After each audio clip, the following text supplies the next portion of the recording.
কথায় আছে যে জীবনে কিছু শুরু করার আগে স্বপ্ন দেখা অত্যন্ত গুরুত্বপূর্ণ, আর এটা 100% সত্যিও। কিন্তু কিছু মানুষ স্বপ্ন দেখা শুরু না হয় করে দেন, কিন্তু তারপর থামেনি না। স্বপ্ন দেখতেই থাকেন, তারা ভাবতেই থাকেন, কর্ম করেন না। এমন সময় আপনাকে নিজেকে জাগিয়ে তুলতে হবে, নিজেকে বলতে হবে যে এবার উঠে কর্ম করার সময় এসে গেছে। কারণ আপনারা যদি অত্যাধিক বিচার করতে থাকেন, স্বপ্ন দেখতে থাকেন, তাহলে উঠে কিছুই করতে পারবেন না।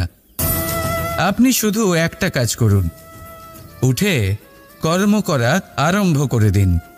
তারপর ভেবেচিন্তে ধীরে ধীরে নিজের কর্মকে দিশাও দিন আর তাকে উচিত গতিও দিন। কারণ এটাই হলো সাফল্যের মূল মন্ত্র। না শুধু কর্ম করুন না ভাবনা চিন্তা করে, আর না শুধু ভাবুন কর্ম না করে। সাফল্যের মূল মন্ত্র হলো এর ভারসাম্যে। তাহলে এটাই করুন, সাফল্যকে লাভ করুন, আর আমার সাথে ভালোবেসে বলুন রাধা রাধা। সময় অত্যন্ত কঠোর প্রভু। আপনি অনেক লোককে এটা বলতে শুনে থাকবেন, আমার কাছে এত সময় নেই, এই কাজে আসলে অনেক সময় লেগে যাবে, এই বিষয়ে ভাবার জন্য আমার সময় লাগবে। আচ্ছা, আমি আপনাকে একটা কথা বলে রাখি, যদি আপনি এটা নিশ্চিত করার জন্য বেশি সময় নিয়ে ফেলেন যে আপনার কি করা উচিত, তাহলে সময় এটা নিশ্চয়ই করে নেবে যে আপনার সাথে কি করা যেতে পারে। কারণ এই সময় কিন্তু অত্যন্ত কঠোর। যতক্ষণ আপনার সাথে রয়েছে এর সমাদর করতে শিখুন, এর সম্মান করতে শিখুন, এর সদ্ব্যবহার করতে শিখুন। যদি এরকম না করেন, তাহলে এই সময়ের নিজেকে আর আপনাকে বদলাতে অধিক সময় লাগবে না। তাহলে আসুন, এবার সময় এসে গেছে ভালোবেসে বলার রাধা রাধা। কি হলো, মন খারাপ? জীবনের সমস্যার বিষয়ে ভাবছেন যে কেন সমগ্র সংসারের সমস্ত কষ্ট, সমস্ত সমস্যা আমার ঝুলিতেই এসে জড়ো হলো। সবাই এটাই ভাবেন। চলুন, আমি আপনাকে বিচার বিবেচনা করতে বাধ্য করছি। ভাবুন ঝিনুকের পেটের ভেতর কাঁকড়ের এই যন্ত্রণা, ঝিনুককে তা কেন ভোগ করতে হয়? বটবৃক্ষের বীজ মাটিতে 7 হাত নিচে অন্ধকারে ঘেরা থাকে কেন? সংসারের সবচেয়ে তীক্ষ্ণ জ্বালা সূর্যকেই জ্বালায় কেন? কারণ ঝিনুকের মধ্যে সেই ক্ষমতা রয়েছে মুক্ত জন্ম দেওয়ার। বটবৃক্ষের বীজেই সেই বল রয়েছে যে সে সংসারের সবচেয়ে দৃঢ় বৃক্ষ হতে পারে। সূর্যের মধ্যে সেই ক্ষমতা রয়েছে যে সে নিজে জ্বলে এই ব্রহ্মাণ্ডকে প্রকাশ দিতে পারে। সেই জন্য জীবনে যখনই বিপদ আসবে, সমস্যা আসবে, তখন নিজেকে বোঝান যে প্রকৃতি আপনাকে এই জন্য চয়ন করেছে, কারণ প্রকৃতি এটাই ভাবে যে এই পরিস্থিতিতে সর্বশ্রেষ্ঠ ফলাফল আপনি বের করতে পারবেন। রাধা রাধা। জীবনে লক্ষ্য লাভ কি করে করতে হয়? কেউ বলবে বন্ধুদের সাহায্যে, কেউ বলবে প্রেমের সাহায্যে, কেউ বলবে নিরন্তর চেষ্টা করলে, কেউ বলবেন পরিশ্রম করলে, কেউ বলবেন ঈশ্বরের আশীর্বাদে, ইত্যাদি ইত্যাদি। আমি আপনাকে বুঝিয়ে বলি, এই যেমন ত্রিলোক আছে, অর্থাৎ 3 লোক আছে, যাকে সঞ্চালন করে ত্রিদেব বা 3 জন দেবতা। সেইভাবে নিজের লক্ষ্যে পৌঁছানোর জন্য 3টি ভাবের প্রয়োজন পড়ে। প্রথম ভাব হলো স্বপ্ন দেখা। আপনি যদি স্বপ্ন দেখতে শুরু না করেন, তাহলে সেখানে পৌঁছতেই পারবেন না। তারপর আপনাকে দৃঢ় সংকল্প নিয়ে সেই পথ যেমনই হোক তাতে চলতে হবে। এ হলো দ্বিতীয় ভাব, দৃঢ় সংকল্প। আর তৃতীয় ভাব হলো সেই লক্ষ্যের যাত্রা পূর্ণ করার জন্য প্রতিবদ্ধ হওয়া। তাই যদি আপনি স্বপ্ন দেখতে পারেন, দৃঢ় সংকল্প দ্বারা পথ যতই কঠিন হোক না কেন তাতে চলতে পারেন, আর সেই লক্ষ্য লাভের যাত্রা পূর্ণ করার জন্য প্রতিবদ্ধ হতে পারেন, তাহলে আপনি নিশ্চিতরূপে আপনার লক্ষ্য লাভ করতে পারবেন। তাই আপনি এটাই করুন, আর আমার সাথে ভালোবেসে বলুন রাধা রাধা। এই পাথর দেখছেন আপনি, নদীর তলদেশে পাওয়া যায়। প্রয়াস করতে থাকে যাতে নদীর জল প্রবাহকে আটকাতে পারে। আটকাতে কি পারে? কখনোই নয়, বরং তার ধারালো কোণাগুলো মসৃণ হয়ে যায়। এবার এ থেকে কি শিক্ষা পাওয়া যায়? এর থেকে এটাই শিক্ষা পাওয়া যায় যে ব্যক্তি দৃঢ়তার সাথে জীবনে শুধু আগে এগোতে থাকেন না থেমে, তিনি না শুধু নিজের লক্ষ্য প্রাপ্তি করতে পারেন, বরং নিজের পথের সমস্ত বাধার অস্তিত্বই পাল্টে দিতে পারেন। তাহলে আপনি কি হতে চাইবেন? সেই ব্যক্তি যিনি নিজের বাধাকে দূরে ঠেলে আগে এগোতে পারেন, নাকি সেই ব্যক্তি যিনি অন্য কারোর পথে বাধা হয়ে থেকে তার নিজের অস্তিত্বই হারিয়ে ফেলেন? সিদ্ধান্ত হলো আপনার। রাধা রাধা। ঈশ্বর আমাদের হাত প্রদান করেছেন, হাত যা জড়ো করা হয় প্রণাম করার জন্য, ঊর্ধ্বগামী হয় প্রার্থনার জন্য। এই হাত যার দ্বারা আমরা খাবার খাই, ফসল উৎপাদন করি। কিন্তু এই হাতের দ্বারা সবথেকে শ্রেষ্ঠ কাজ কি হতে পারে? সেবা। আগে হ্যাঁ, সেই হাত যা সামনে এগিয়ে আসে সেবা করার জন্য, যে সেবা করে তাদের যারা দুঃখে থাকেন, নিরাশ হয়ে থাকেন, যারা সেবা করেন তাদের যারা কিনা দরিদ্র, সেই হাত হলো সব থেকে অধিক মহান। ঈশ্বরকে দীনবন্ধু বলা হয়ে থাকে, কারণ যারা দুঃখী হন, নিরাশ হন, দরিদ্র হন, ঈশ্বর তাদের সাহায্য করেন, তাদের সহায়ক হন, তাদের মধ্যে ঈশ্বর বাস করে। তাই আপনারা যদি এটাই করেন, যারা দুঃখে আছেন, নিরাশ হয়ে আছেন, যাদের সাহায্যের প্রয়োজন রয়েছে, যদি আপনি তাদের সাহায্য করেন, তাহলে আপনি এমন এক চৈতন্য লাভ করবেন যে আপনি তৃপ্ত হয়ে উঠবেন। তাহলে সবার সেবা করুন আর আমার সাথে ভালোবেসে বলুন রাধা রাধা। জীবনের পঞ্চমহাতত্ত্বের মধ্যে পঞ্চম তত্ত্ব অগ্নি। অগ্নি যা জ্বালাতে সাহায্য করে, কিন্তু তা উত্তাপও প্রদান করে। নিশ্চিত রূপে অগ্নি আমাদের জ্বালিয়ে দিতে পারে, কিন্তু আপনি কি কখনো এটা ভেবে দেখেছেন যে আগুন, তাকে নিজেকে কতটা জ্বলতে হয়, তাকে নিজেকে কতটা তাপ সহ্য করতে হয়? ও নিজে জ্বলে আমাদের উত্তাপ প্রদান করার জন্য, ও নিজে জ্বলে আমাদের ঊর্জা দেবার জন্য, আমাদের আলো দেবার জন্য, অন্ধকারে পথ দেখানোর জন্য, শত্রুর সাথে মোকাবিলা করার জন্য আমাদের সাহায্য করে, নিজে জ্বলে। যখন আমরা কোনো দেবতার জন্য যজ্ঞ করি, তখন দেবতার ভোজন গ্রহণ করার নিমিত্ত হয় এই অগ্নি। কত কিছু ওকে সহ্য করতে হয় আমাদের এত কিছু দেবার জন্য। আপনিও আগুনের মতো হয়ে উঠুন, নিজে কষ্ট সহ্য করুন অন্যকে সাহায্য করার জন্য, তাদের জীবন উদ্ধার করার জন্য, নিজের প্রিয়জনের জন্য, নিজের পরিবারের জন্য, নিজের মাতা পিতার জন্য, এই সমাজের জন্য। নিজে কষ্ট সহ্য করুন, প্রকাশের কেন্দ্রবিন্দু হয়ে উঠুন আর সকলকে পথ প্রদর্শন করুন, সবাইকে পথ দেখান। যেদিন আপনি আগুনের মতো হয়ে উঠবেন, সেই দিন ঠিক যেমন অগ্নিকে পুজো করা হয়, আপনিও সেইভাবে পূজনীয় হয়ে উঠবেন। যেমন সকল শুভকর্মে, সকল যজ্ঞে, সকল পুজোতে অগ্নিকে স্মরণ করা হয়, সেইভাবেই সকল শুভকর্মে আপনাকেও স্মরণ করা হবে। আর যেদিন আপনি এরকম হয়ে উঠবেন, সেই দিন জীবনের বাস্তব মর্ম কি আপনি তা বুঝতে পারবেন। তাহলে আসুন আর আমার সাথে ভালোবেসে বলুন রাধা রাধা। পিতা আর পুত্রের সম্পর্ক অত্যন্ত মধুর হয়ে থাকে। পিতা স্বপ্ন দেখেন, তাকে পূর্ণ করার সকল সম্ভাব্য চেষ্টা করেন, কিন্তু তাও অনেক সময় ওনার স্বপ্ন অপূর্ণ থেকে যায়। তখন পিতা ভাবেন যে স্বপ্ন উনি পূর্ণ করতে পারেননি, ওনার সন্তান তা অবশ্যই পূরণ করবে। যে স্থানে উনি কখনো পৌঁছতে পারেননি, সেই স্থানে ওনার পুত্র অবশ্যই পৌঁছবে। পিতা নিজের সন্তানের ভবিষ্যৎ নিয়ে সেই স্বপ্ন দেখেন, আর যখন সেই সন্তান সামনে এগোতে থাকে, তখন তার দুঃখ হয় না, বরং গর্ব হয়। ওনার ভালো লাগে এটা দেখে যে ওনার সন্তান অনেক উন্নতি করছে। কিন্তু যখন সন্তান নিজের অভিভাবকের শক্তি দেখে, তার যশ দেখে হিংসা করতে থাকে, সমস্যা সেইখানেই শুরু হয়। সেই জন্য সকল সন্তানকে এটা মনে রাখতে হবে, দেখুন পুত্র হবার সুবাদে এক সন্তান হবার সুবাদে এটা হলো আপনার অধিকার যে আপনি আপনার পিতার থেকে বেশি উন্নতি করবেন। আপনার পিতাও এটাই চান, কিন্তু সুস্থভাবে এটা করুন।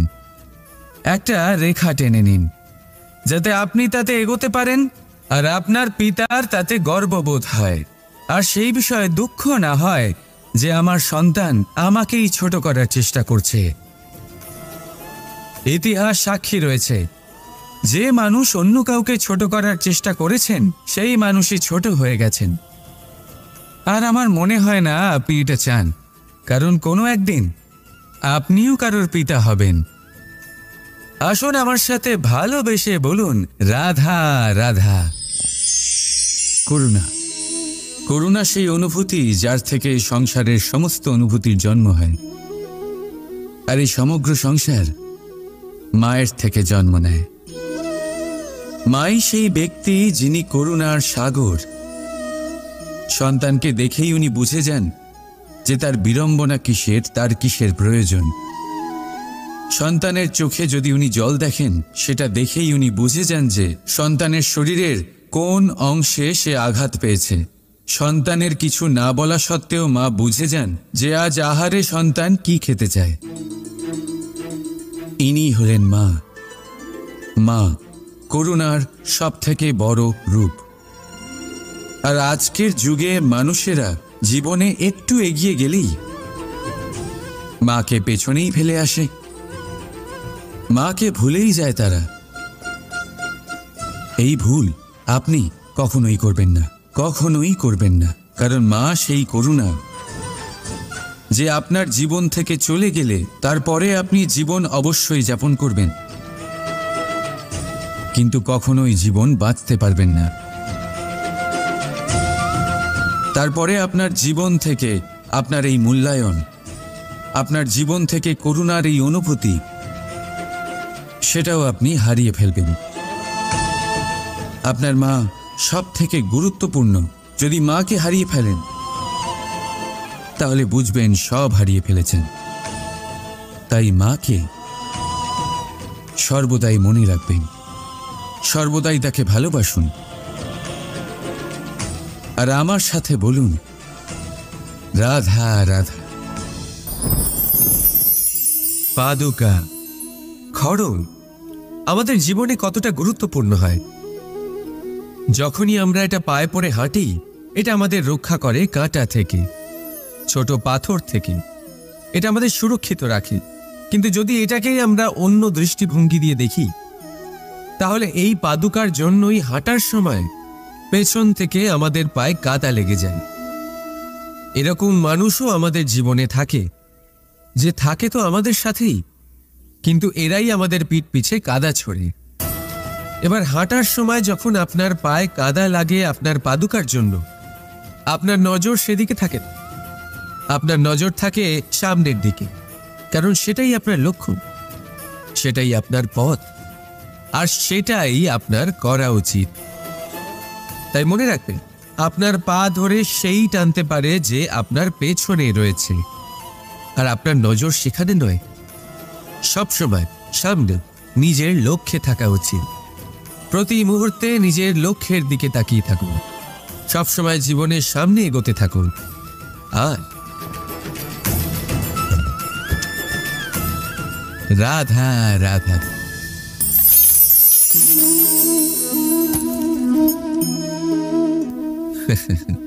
আপনি কি কখনো কোনো গাছের গায়ে পাথর ছুঁড়ে মেরেছেন? আজ না হোক, ছোটবেলায় কখনো না কখনো নিশ্চয়ই ছুঁড়েছেন। এখনো বাচ্চারা সেটাই করে থাকে। কিন্তু আপনি কি কখনো ভেবে দেখেছেন যে কেন সেই গাছের ওপরই পাথর ছুঁড়ে মারা হয় যাতে ফল থাকে? কোনো সাধারণ বা ফলবিহীন গাছের ওপর এত পাথর কেন ছোড়া হয় না? কারণ খুবই সহজ, আমরা ফল খেতে চাই, আর সেটা পারার জন্য আমরা পাথর ছুঁড়ে সেগুলিকে প্রাপ্ত করার চেষ্টা করি। আর অন্যদিকে সেই গাছ এই পাথরের রূপে বিরোধিতা সহ্য করে, তবুও সেখানেই দাঁড়িয়ে থাকে যেখানে তার অবস্থান। সেই ফল আমাদের দিতে থাকে যা সর্বদা আমাদের দিয়ে এসেছে, আর সেই জন্যই সে আমাদের কাছে মূল্যবান। তাই মনে রাখবি, আপনার জীবনেও এরকম অনেক মানুষ আসবেন বা হয়তো এখনই আছে, যারা আপনার বিরোধিতা করেন, যারা আপনার জীবনে সংকট ডেকে আনে, আপনাকে দোষারোপ করেন, কিন্তু আপনার নজর সেদিকে থাকা উচিত নয়। তাই একটা গুরুত্বপূর্ণ সত্য সবসময় মনে রাখবেন, সেই গাছের ওপরেই পাথর এসে পড়ে যে ফল ধারণ করে, যে মূল্যবান হয়। রাধা রাধা। শব্দ, এই শব্দ কি? ফুসফুস থেকে নির্গত বায়ু যা কণ্ঠের সাথে ঘর্ষণে কম্পনে পরিবর্তিত হয়, এই কি শব্দ? না, শব্দ হলো নাদ, শব্দ হলো ব্রহ্ম। এই শব্দ অত্যাধিক শক্তিশালী। এই শব্দতে এত শক্তি থাকে এই সংসারকে বদলে দিতে পারে। আপনার শব্দ বীজের ন্যায় হয়, কারোর মনে কাঁটাও উৎপন্ন করতে পারে, আবার পুষ্পও উৎপন্ন করতে পারে। যদি কোনো ব্যক্তি নিরাশ হন, নিজের জীবনের সব থেকে কঠিন সময় পার করছেন, তাকে প্রেরণার দুটি শব্দ বলে দিলেই সে অসম্ভব থেকে অসম্ভবকারী কার্য করে দেবে। যেমন জাম্ববানের প্রেরণার দ্বারা বীর হনুমান সাগর পার করেছিলেন। আর যদি কেউ উৎসাহী হন, তার উৎসাহ কম করার জন্য বলা দুটি শব্দ তাকে তার পতনের দিকে নিজে থেকেই নিয়ে যেতে পারে। তাই এই শব্দের মাহাত্ম্য বুঝুন, শব্দের শক্তিকে বুঝুন, আর আমার সাথে ভালোবেসে বলুন রাধা রাধা। ফাগুন পূর্ণিমাতে পালন করা হয় এই বিশেষ উৎসব, যার নাম শুনতেই রঙের কথা মনে পড়ে, মন উচ্ছ্বসিত হয়ে ওঠে। এই উৎসবের নাম হলো দোল। এমন কি বিশেষ রয়েছে এই উৎসবে যা অন্য কোনো উৎসবে নেই? ত্যাগ। নতুন কোনো রঙকে আপন করে নিতে গেলে পুরনো রঙকে ত্যাগ করে দিতে হয়। সাতরঙা হওয়ার জন্য সাদা কাপড়কেও নিজের উপর নতুন রং ধারণ করতে হয়। আর এই ত্যাগ একেবারেই সরল নয়। সেই জন্যই তো রং খেলার পূর্বে আমরা হোলিকা দহন করি। হোলিকার অন্ত হলো, আর প্রহ্লাদ বেঁচে গেল। অর্থাৎ যে অপবিত্র ছিল, অসত্য ছিল, তার অন্ত হলো, আর যে পবিত্র ছিল, যে সত্য ছিল, সে থেকে গেল। এইভাবে আপনিও আপনার মনের মধ্যে যত বিকার রয়েছে, যে বিকারের বোঝা আপনি বয়ে নিয়ে চলেন, সেই ভার হোলিকা দহনে ভস্ম করে দিন। নিজেকে হালকা বোধ করবেন, আর যখন নিজেকে হালকা বোধ করবেন, নিজে থেকেই জীবনে উন্নতি করবেন।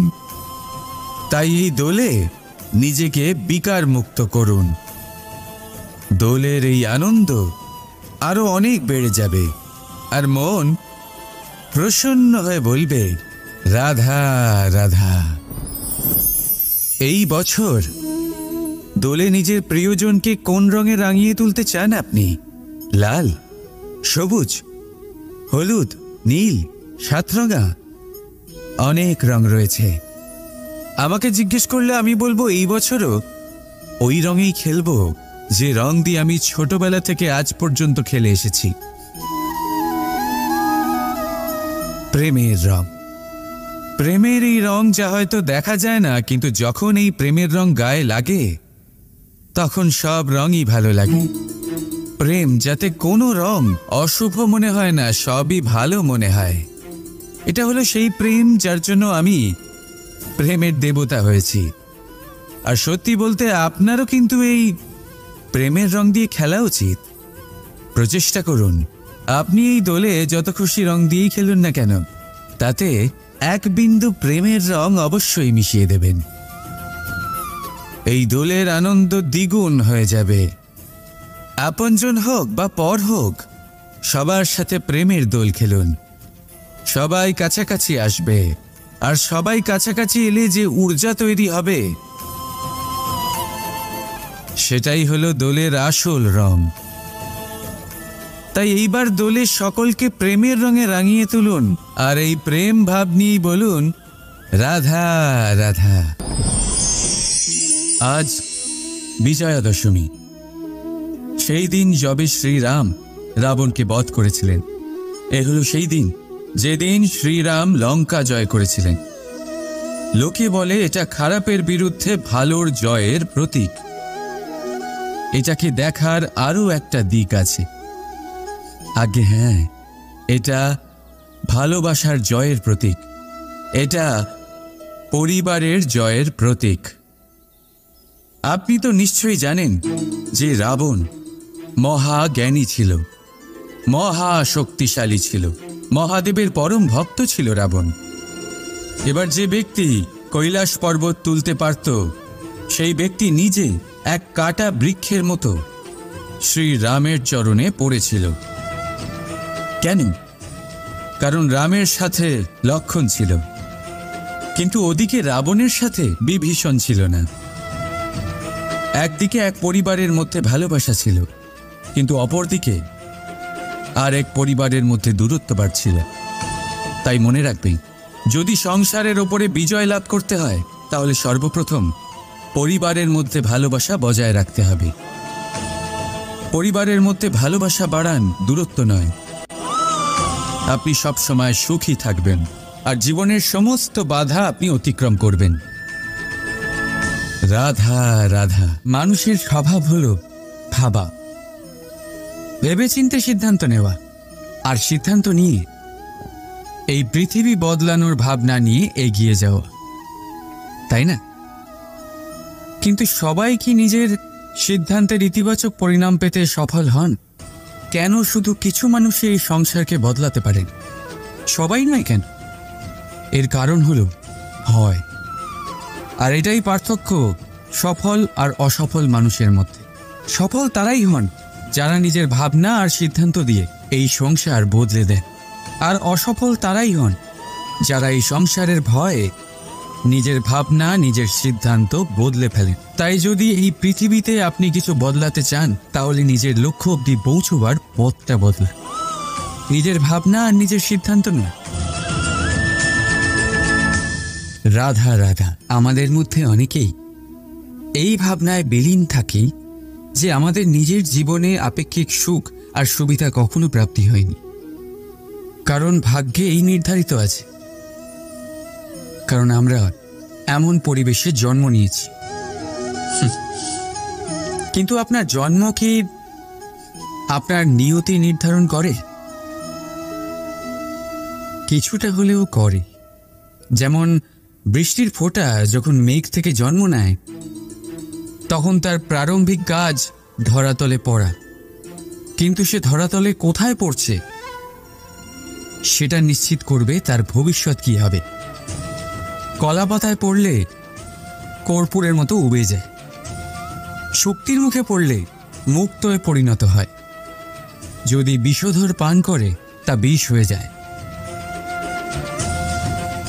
জলকণা এক আর পরিণতি তিন। তাই পরিণতি আমাদের জন্ম নয়, আমাদের চয়ন নির্ধারিত করে। এই জন্য নিজের চয়ন ভেবেচিন্তে নির্ধারিত করুন। রাধা রাধা। যত্র নারীস্তে পূজ্যতে রমন্তে তত্র দেবতা। অর্থাৎ যেখানে নারীকে পুজো করা হয় সেখানে দেবতা বিরাজ করেন। আমরা এসব মানি, কিন্তু পালন কতটা করি? এবার আপনারা বলবেন, আমরা মেয়েদের সবার সামনে সম্মান করি, তার জন্মদিনে অথবা বিবাহ বার্ষিকীতে তাদের উপহার দিই, ইত্যাদি ইত্যাদি, কিন্তু এটা কি যথেষ্ট? এবার ভাবুন, একজন নারী নিজের স্বামীর জন্য, নিজের পিতার জন্য, নিজের পুত্রের জন্য, নিজের ভাইয়ের জন্য কি না করেন, আর আমরা তাকে কি শুধুমাত্র একটা উপহার দিয়ে সন্তুষ্ট করতে পারি? নারীদের স্বর্ণ অলংকারের কোনো প্রয়োজন নেই, দামি বস্ত্রেরও প্রয়োজন নেই। তার চাই আপনার থেকে সম্মান, সকলের সামনেও এবং একান্তেও। তার চাই আপনার সময়, আপনার স্নেহস্পর্শ, আর একটু চেষ্টা যাতে আপনি তাকে বোঝাতে পারেন যে হ্যাঁ, আপনার জীবনে ওনার স্থান আছে, সমান অংশ আছে। তখনই আপনি বলতে পারবেন, যত্র নারীস্তে পূজ্যতে রমন্তে তত্র দেবতা। রাধা রাধা। অনেক সময় আপনি আপনার মাতা পিতা, আপনার হিতৈষী বা আপনার শুভাকাঙ্ক্ষীর মুখে এটা শুনে থাকবেন যে ওর ওপর কুনজর পড়েছে, ওর কুনজর শোধন করো, এইটা করো না, না হলে কুনজর পড়বে, এরম সাজসজ্জা করো না, ওটা পড়ো না, পড়লে কুনজর পড়ে যাবে। আর কেউ কেউ এই কুদৃষ্টি দূরীকরণের উপাচারও করে। লঙ্কা পুড়িয়ে ধোঁয়া দেন, প্রদীপের আগুনে কুদৃষ্টি দূর করেন, কালো টিকা লাগান, আরো কত কিছু করেন। ঠিক আছে, কিন্তু আমি কুনজর মানি না। আমি মনে করি যদি মন পবিত্র হয় তাহলে কোনো কুনজর আপনার কোনো রকম ক্ষতি করতে পারবে না। ঝড় এলেও শুধুমাত্র সেই বাড়ি ধুলোয় ধূসরিত হয় যার জানলার আবরণ দুর্বল। ঘূর্ণিঝড়ও কেবল সেই দেওয়ালই ভাঙতে পারে যার ভিত অত্যন্ত দুর্বল। আর আপনার ব্যক্তিত্বের ভিত হল আপনার চিন্তাধারা, আপনার দর্শন। একই পরিস্থিতি, একই স্থান, একই ঘটনাকে আপনি ধনাত্মক রূপেও গ্রহণ করতে পারেন, ঋণাত্মক রূপেও গ্রহণ করতে পারেন। সিদ্ধান্ত আপনার। এই সংসারকে যেভাবে চাইবেন সেভাবেই পাবেন। এই জন্য মনে রাখবেন, নিজের দৃষ্টি নয়, দৃষ্টিভঙ্গির খেয়াল রাখুন। কারণ বলা হয়ে থাকে এই সংসারে কুনজরের উপাচার আছে, কিন্তু কুদৃষ্টিভঙ্গির নেই।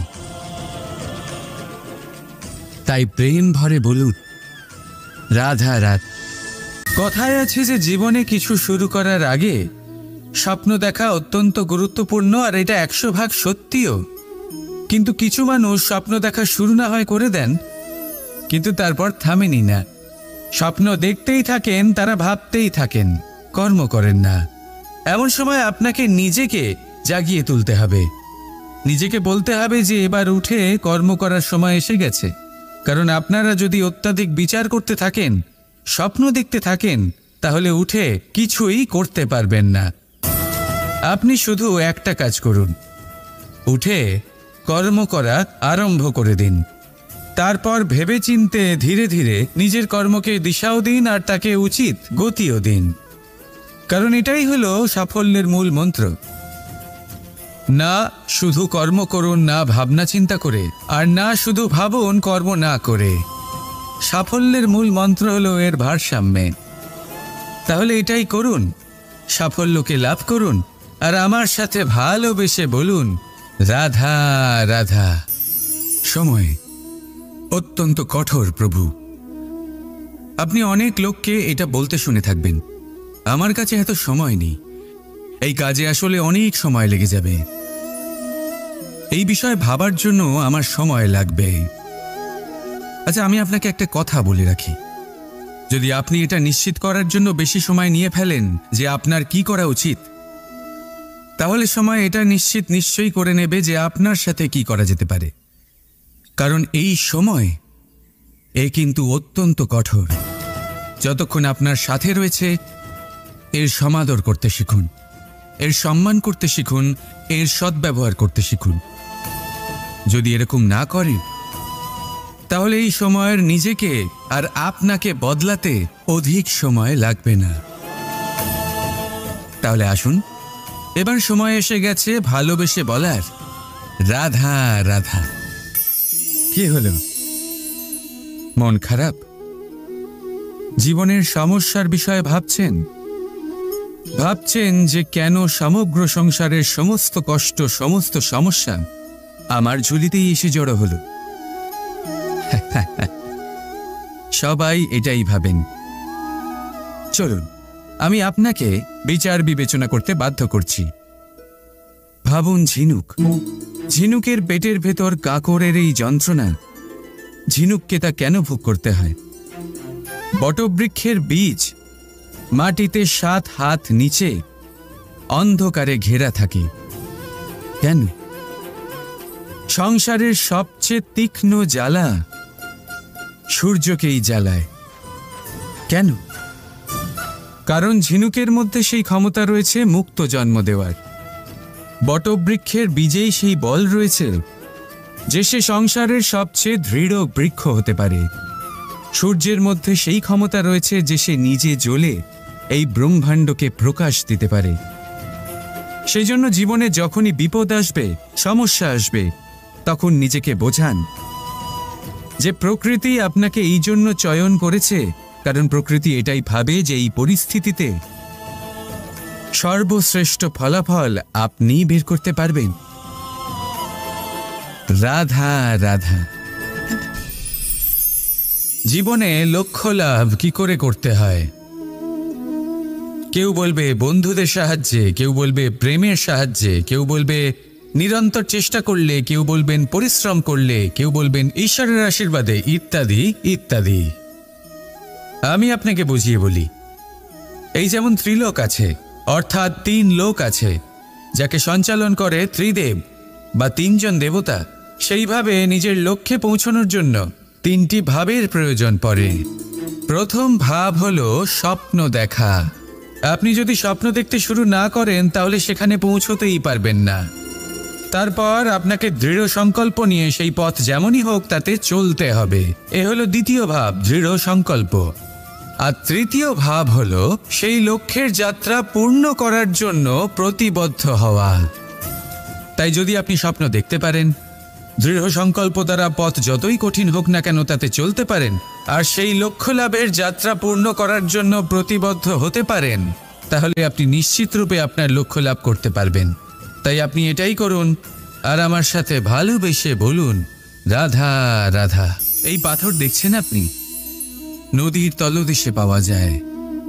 প্রয়াস করতে থাকে যাতে নদীর জল প্রবাহকে আটকাতে পারে। আটকাতে কি পারে? কখনোই নয়, বরং তার ধারালো কোণাগুলো মসৃণ হয়ে যায়। এবার এ থেকে কি শিক্ষা পাওয়া যায়? এর থেকে এটাই শিক্ষা পাওয়া যায় যে ব্যক্তি দৃঢ়তার সাথে জীবনে শুধু আগে এগোতে থাকেন না থেমে, তিনি না শুধু নিজের লক্ষ্য প্রাপ্তি করতে পারেন, বরং নিজের পথের সমস্ত বাধার অস্তিত্বই পাল্টে দিতে পারেন। তাহলে আপনি কি হতে চাইবেন? সেই ব্যক্তি যিনি নিজের বাধাকে দূরে ঠেলে আগে এগোতে পারেন, নাকি সেই ব্যক্তি যিনি অন্য কারোর পথে বাধা হয়ে থেকে তার নিজের অস্তিত্বই হারিয়ে ফেলেন? সিদ্ধান্ত হলো আপনার। রাধা রাধা। ঈশ্বর আমাদের হাত প্রদান করেছেন, হাত যা জড়ো করা হয় প্রণাম করার জন্য, ঊর্ধ্বগামী হয় প্রার্থনার জন্য। এই হাত যার দ্বারা আমরা খাবার খাই, ফসল উৎপাদন করি। কিন্তু এই হাতের দ্বারা সবথেকে শ্রেষ্ঠ কাজ কি হতে পারে? সেবা। আগে হ্যাঁ, সেই হাত যা সামনে এগিয়ে আসে সেবা করার জন্য, যে সেবা করে তাদের যারা দুঃখে থাকেন, নিরাশ হয়ে থাকেন, যারা সেবা করেন তাদের যারা কিনা দরিদ্র, সেই হাত হলো সব থেকে অধিক মহান। ঈশ্বরকে দীনবন্ধু বলা হয়ে থাকে, কারণ যারা দুঃখী হন, নিরাশ হন, দরিদ্র হন, ঈশ্বর তাদের সাহায্য করেন, তাদের সহায়ক হন, তাদের মধ্যে ঈশ্বর বাস করে। তাই আপনারা যদি এটাই করেন, যারা দুঃখে আছেন, নিরাশ হয়ে আছেন, যাদের সাহায্যের প্রয়োজন রয়েছে, যদি আপনি তাদের সাহায্য করেন, তাহলে আপনি এমন এক চৈতন্য লাভ করবেন যে আপনি তৃপ্ত হয়ে উঠবেন। তাহলে সবার সেবা করুন, আর আমার সাথে ভালোবেসে বলুন রাধা রাধা। জীবনের পঞ্চমহাতত্ত্বের মধ্যে পঞ্চম তত্ত্ব অগ্নি। অগ্নি যা জ্বালাতে সাহায্য করে, কিন্তু তা উত্তাপও প্রদান করে। নিশ্চিত রূপে অগ্নি আমাদের জ্বালিয়ে দিতে পারে, কিন্তু আপনি কি কখনো এটা ভেবে দেখেছেন যে আগুন, তাকে নিজেকে কতটা জ্বলতে হয়, তাকে নিজেকে কতটা তাপ সহ্য করতে হয়? ও নিজে জ্বলে আমাদের উত্তাপ প্রদান করার জন্য, ও নিজে জ্বলে আমাদের ঊর্জা দেবার জন্য, আমাদের আলো দেবার জন্য, অন্ধকারে পথ দেখানোর জন্য, শত্রুর সাথে মোকাবিলা করার জন্য আমাদের সাহায্য করে, নিজে জ্বলে। যখন আমরা কোনো দেবতার জন্য যজ্ঞ করি, তখন দেবতার ভোজন গ্রহণ করার নিমিত্ত হয় এই অগ্নি। কত কিছু ওকে সহ্য করতে হয় আমাদের এত কিছু দেবার জন্য। আপনিও আগুনের মতো হয়ে উঠুন, নিজে কষ্ট সহ্য করুন অন্যকে সাহায্য করার জন্য, তাদের জীবন উদ্ধার করার জন্য, নিজের প্রিয়জনের জন্য, নিজের পরিবারের জন্য, নিজের মাতা পিতার জন্য, এই সমাজের জন্য। নিজে কষ্ট সহ্য করুন, প্রকাশের কেন্দ্রবিন্দু হয়ে উঠুন আর সকলকে পথ প্রদর্শন করুন, সবাইকে পথ দেখান। যেদিন আপনি আগুনের মতো হয়ে উঠবেন সেই দিন ঠিক যেমন অগ্নিকে পুজো করা হয়, আপনিও সেইভাবে পূজনীয় হয়ে উঠবেন। যেমন সকল শুভকর্মে, সকল যজ্ঞে, সকল পুজোতে অগ্নিকে স্মরণ করা হয়, সেইভাবেই সকল শুভকর্মে আপনাকেও স্মরণ করা হবে। আর যেদিন আপনি এরকম হয়ে উঠবেন সেই দিন জীবনের বাস্তব মর্ম কি আপনি তা বুঝতে পারবেন। তাহলে আসুন আর আমার সাথে ভালোবেসে বলুন, রাধা রাধা। পিতা আর পুত্রের সম্পর্ক অত্যন্ত মধুর হয়ে থাকে। পিতা স্বপ্ন দেখেন, তাকে পূর্ণ করার সকল সম্ভাব্য চেষ্টা করেন, কিন্তু তাও অনেক সময় ওনার স্বপ্ন অপূর্ণ থেকে যায়। তখন পিতা ভাবেন যে স্বপ্ন উনি পূর্ণ করতে পারেননি, ওনার সন্তান তা অবশ্যই পূরণ করবে। যে স্থানে উনি কখনো পৌঁছতে পারেননি, সেই স্থানে ওনার পুত্র অবশ্যই পৌঁছবে। পিতা নিজের সন্তানের ভবিষ্যৎ নিয়ে সেই স্বপ্ন দেখেন, আর যখন সেই সন্তান সামনে এগোতে থাকে তখন তার দুঃখ হয় না, বরং গর্ব হয়। ওনার ভালো লাগে এটা দেখে যে ওনার সন্তান অনেক উন্নতি করছে। কিন্তু যখন সন্তান নিজের অভিভাবকের শক্তি দেখে, তার যশ দেখে হিংসা করতে থাকে, সমস্যা সেইখানেই শুরু হয়। সেই জন্য সকল সন্তানকে এটা মনে রাখতে হবে, দেখুন, পুত্র হবার সুবাদে, এক সন্তান হবার সুবাদে এটা হলো আপনার অধিকার যে আপনি আপনার পিতার থেকে বেশি উন্নতি করবেন। আপনার পিতাও এটাই চান, কিন্তু সুস্থভাবে এটা করুন। একটা রেখা টেনে নিন যাতে আপনি তাতে এগোতে পারেন আর আপনার পিতার তাতে গর্ববোধ হয়, আর সেই বিষয়ে দুঃখ না হয় যে আমার সন্তান আমাকেই ছোট করার চেষ্টা করছে। ইতিহাস সাক্ষী রয়েছে, যে মানুষ অন্য কাউকে ছোট করার চেষ্টা করেছেন সেই মানুষই ছোট হয়ে গেছেন। আর আমার মনে হয় না আপনি এটা চান, কারণ কোনো একদিন আপনিও কারোর পিতা হবেন। আসুন আমার সাথে ভালোবেসে বলুন, রাধা রাধা। করুণা, করুণা সেই অনুভূতি যার থেকে সংসারের সমস্ত অনুভূতির জন্ম হয়, আর এই সমগ্র সংসার মায়ের থেকে জন্ম নেয়। মাই সেই ব্যক্তি যিনি করুণার সাগর। সন্তানকে দেখেই উনি বুঝে যান যে তার বিড়ম্বনা কিসের, তার কিসের প্রয়োজন। সন্তানের চোখে যদি উনি জল দেখেন, সেটা দেখেই উনি বুঝে যান যে সন্তানের শরীরের কোন অংশে সে আঘাত পেয়েছে। সন্তানের কিছু না বলা সত্ত্বেও মা বুঝে যান যে আজ আহারে সন্তান কি খেতে চায়। ইনি হলেন মা। মা করুণার সবথেকে বড় রূপ। আর আজকের যুগে মানুষেরা জীবনে একটু এগিয়ে গেলেই মাকে পেছনেই ফেলে আসে, মাকে ভুলেই যায় তারা। এই ভুল আপনি কখনোই করবেন না, কখনোই করবেন না, কারণ মা সেই করুণা যে আপনার জীবন থেকে চলে গেলে তারপরে আপনি জীবন অবশ্যই যাপন করবেন, কিন্তু কখনোই জীবন বাঁচতে পারবেন না।